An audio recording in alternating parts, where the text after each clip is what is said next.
हमारे CMO doctor J R. Bansal और state के प्रेसिडेंट डॉक्टर विजय दहिया।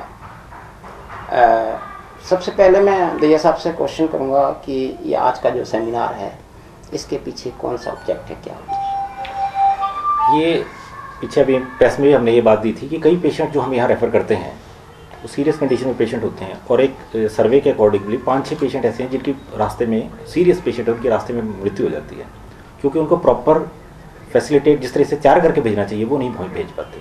उसमें कार्डियक पेसमेकर का, हार्ट पेशेंट के लिए पेसमेकर का एक्सटर्नल पेसमेकर जो लगाते हैं उसका बहुत बड़ा रोल है। उसी के ओरिएंटेशन के लिए हमने गंगाराम हॉस्पिटल से डॉक्टर आर मंत्री से और डॉक्टर रजनीश जैन से अनुरोध किया था कि वो हमारे बीच आएँ और हमारे जो डॉक्टर्स हैं यहाँ के यमुनानगर और पास के 2-3 जिलों के डॉक्टर को प्रोसीजर के बारे में बताएं ताकि टाइमली मैनेजमेंट और सही तरीके से मरीज जो है वो हॉस्पिटल में, जहाँ रेफरल हॉस्पिटल है वहाँ पहुँच सके। आज के इस सेमिनार में कहाँ से और कितने डॉक्टर्स भाग रहे हैं? हमारे यहाँ यमुनानगर, अम्बाला, कुरुक्षेत्र, बेसिकली इन 3 जिलों से लगभग 200 के लगभग डॉक्टर जो है, 150 से 200 के बीच में डॉक्टर इस सेमिनार में भाग लेंगे। Doctor J R. बंसल, आप क्या समझते हैं ये जो सेमिनार किया जा रहा है कितना सफल रहेगा हमारे जिले के लिए? हर सांस का पहरेदार है वक्त, हर जीवन की रफ्तार है वक्त, सुख दुख के सपनों में ढलता, धूप छाँव में जीवन चलता, जो इसके रंग में रंग जाए वक्त उसी के संग हो जाए।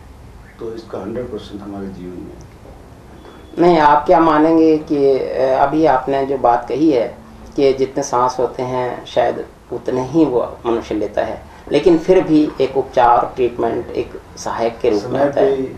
यदि उसको पेस मेकर लग जाता है तो उसको सही ट्रीटमेंट सही दिशा में मिल जाता है। डॉक्टर मंत्री, आप बताएंगे कि क्या प्रोसीजर है आपका, ये कितना मतलब किस तरह से मतलब आप इसका उपयोग करते हैं?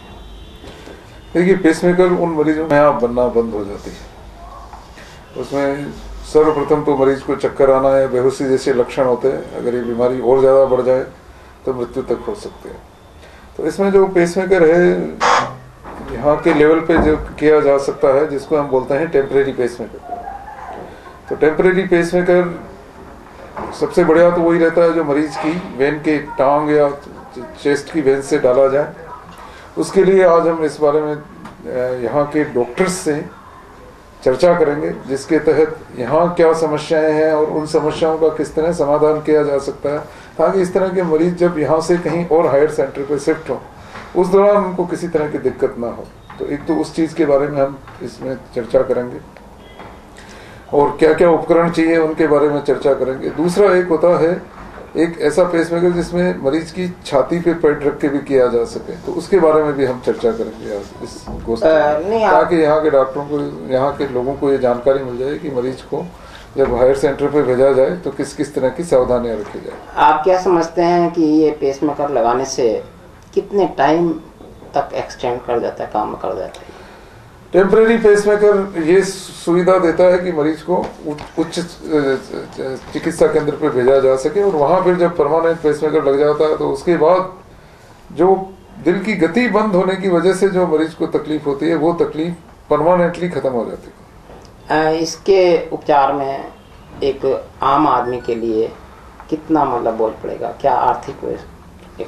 देखिए, जो परमानेंट पेसमेकर है उसकी कीमत 60,000 से लेके 1,75,000 तक आती है, और उसके अलावा अस्पताल का चार्जेस 30 से 50,000 के बीच होता है। गंगाराम अस्पताल दिल्ली में सबसे सस्ता प्राइवेट अस्पताल है और गरीब मरीजों के लिए कंसेशनल रेट पे सुविधा भी उपलब्ध है, जो दिल्ली के और किसी भी प्राइवेट अस्पताल में नहीं है। रही बात दिल्ली के सरकारी अस्पतालों की, तो वहाँ भीड़ इतनी ज़्यादा होती है कि आम मरीज वहाँ तक पहुँच के या तो पहुँच ही नहीं पाता या पहुँच के अस्पताल में उसके लिए भर्ती होना मुश्किल हो जाता है। तो हम गंगाराम हॉस्पिटल का यही संदेश यहाँ देने आए हैं कि गंगाराम एकमात्र ऐसा प्राइवेट हॉस्पिटल है जहाँ अमीरों गरीबों सभी का इलाज संभव है, और वो भी उचित सुविधाजनक मूल्य पर। हमारी जनता को बताएंगे कि वो कंसेशन लेने के लिए, उसका लाभ लेने के लिए आपके गंगाराम हॉस्पिटल का क्या प्रोसीजर है और कितना मतलब उसको उपलब्ध हो सकता है? देखो, उसमें जो बिल्कुल जो गरीब लोग हैं उनको बेहतर है कि वो कुछ न कुछ प्रूफ लेके आए इसका, जैसे कई राज्यों में एक बीपीएल कार्ड होता है, बिलो पॉवर्टी लाइन कार्ड। अगर मरीज वो कार्ड लेके आ जाए तो सबसे अच्छा है। अगर वो कार्ड उसके पास नहीं हो तो मरीज यहाँ के किसी अधिकारी या एक एमएलए, एमपी, एसडीएम किसी से एक सर्टिफिकेट, मतलब अधिकारी से, मतलब आपका अधिकारी क्या से, हाँ, क्या तात्पर्य है? क्यों, कौन कौन से अधिकारी इसमें आप मतलब मान लीजिए गजेटेड ऑफिसर हो कोई, जैसे सीएमओ साहब लिख के दे सकते हैं। साथ में अगर सपोर्ट हो जाए लोकल एमएलए, एमपी या एसडीएम लेवल के किसी एडमिनिस्ट्रेटिव ऑफिसर का, तो और भी अच्छी बात हो जाती है। और एक आइडेंटिटी प्रूफ मरीज के साथ हो, जैसे राशन कार्ड है, तो और अच्छा हो। Residential proof. जी जी। तो कितना तक मतलब कंसेशन आप? नहीं, उसमें कंसेशन अस्पताल कुछ नहीं कमाता, जो सामान लगता है सिर्फ मरीज का, उससे चार्ज किया जाता है। डॉक्टर तो कोई फीस नहीं मिलती उसके अंदर, हम डॉक्टर लोग अपना काम फ्री करते हैं। अस्पताल खाना और दवाइयाँ भी मरीज को फ्री देता है, सिर्फ जो इंस्ट्रूमेंट लगता है उसकी कॉस्ट लगेगी। डॉक्टर जैन, आप बताएंगे, उनको जानकारी देंगे कि क्या मतलब इससे लाभ ले सकते हैं, वो किस तरह से मतलब आपका मतलब ये प्रयोग कर सकते हैं पेसमेकर? पेसमेकर के बारे में तो शायद डॉक्टर मंत्री ने खूब बता ही दिया है सारा का सारा, कि किस तरीके से उसका लाभ उठाया जा सकता है और किस तरीके से हम लोग उनको सहायता कर सकते हैं। हम लोग और भी बहुत सारे काम गंगाराम हॉस्पिटल में जो कॉरोनरी कार्डियक रिलेटेड करते हैं, हार्ट से रिलेटेड करते हैं, जैसे कि एंजियोग्राफी है, एंजियोप्लास्टी है, स्टेंट हैं, पेसमेकर हैं, नसों को खोलना है, या फिर अलग अलग नसों को किसी तरीके से अगर वो लीकेज हैं उनको बंद करना है। तो बहुत सारी जो प्रोसीजर्स हैं जो कि इस समय वर्ल्ड वाइड हो रहे हैं, एक से एक बढ़ के प्रोसीजर हम लोग इस समय गंगाराम हॉस्पिटल में कर रहे हैं। जैसे ऐसा कोई नया कोई चीज नहीं है पूरे वर्ल्ड में इस समय जो कि गंगाराम अस्पताल में नहीं हो पा रही है। तो हम लोग ये चाहते हैं कि उन सभी तरीके जो भी उपयोग में आते हैं उनसे सब लोग लाभ उठाएं, ठीक समय पर अस्पताल में पहुंचें और हमें उनके ऊपर या उनको सही माध्यम से एक तरीके से उनका हम उपचार कर पाएं, यही सोच के, यही एक पूरा बताने के लिए हम लोग आज यहाँ पर हैं। हाँ, मतलब प्रश्न यही है कि आप एक ऑफर लेकर हमारे ज़िले में आए हैं, मैं समझता हूँ, वो किस किस तरह से आप मतलब प्रयोग की जा सकती है, और भी इसके अलावा क्या मतलब इसमें जो आपने सवाल पूछा कि जो यहाँ काम कर रहे हैं उनको एक तो उस बीमारी और उसके जो लोकल लेवल पे जो इलाज किया जाए उसके बारे में जानकारी होनी चाहिए। तो उसकी आज हम शुरुआत कर रहे हैं, ये सिर्फ शुरुआत है। आगे हमारा ऑफर ये है कि यहाँ का जो भी चिकित्सक आगे इसमें ट्रेनिंग लेना चाहे तो हम गंगाराम अस्पताल में उसके लिए पूरा इंतजाम करेंगे।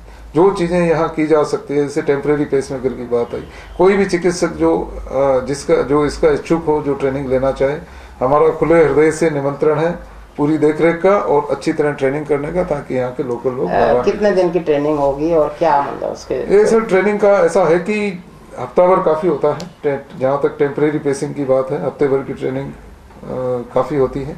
और फिर इस पर निर्भर करता है कि पहले उसने कुछ अनुभव प्राप्त किया हुआ हो तो और भी जल्दी हो सकती है। कुछ केसेज हमारे साथ करके फिर यहाँ आके आत्मनिर्भर होकर अपना काम कर सकते हैं लोग।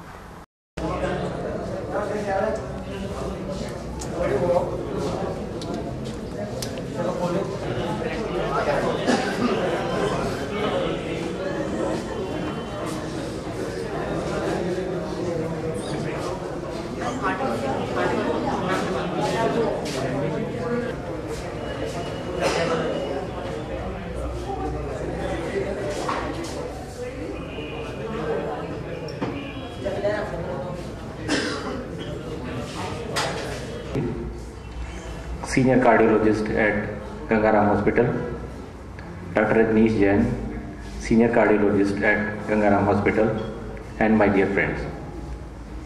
First of all, I request you all to please take up the front seats.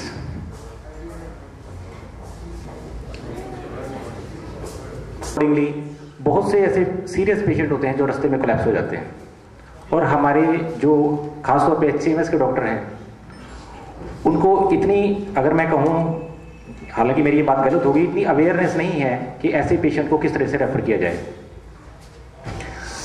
इसीलिए हमने अनुरोध किया, ये फैकल्टी हमारे पास गंगाराम हॉस्पिटल की है, कि आप उस तरीके के प्रोसीजर को हमारे डॉक्टर को ट्रेन करें। और इन्होंने मेरी ये रिक्वेस्ट मानी कि हम डिस्ट्रिक्ट वाइज 2-3 डिस्ट्रिक्ट कवर करके सारे हरियाणा को भी कवर कर सकते हैं, इस तरह से कि हम 6-6, 7-7 दिन की ट्रेनिंग भी डॉक्टर्स की लगाएंगे, ताकि ये लोग इस काम में परफेक्ट हो जाएं कि वो एक पेस मेकर लगाकर, टेम्परेरी पेस मेकर लगाकर पेशेंट को रेफर कर दें और वो पेशेंट टाइमली हॉस्पिटल में, रेफरल हॉस्पिटल में पहुंच जाए।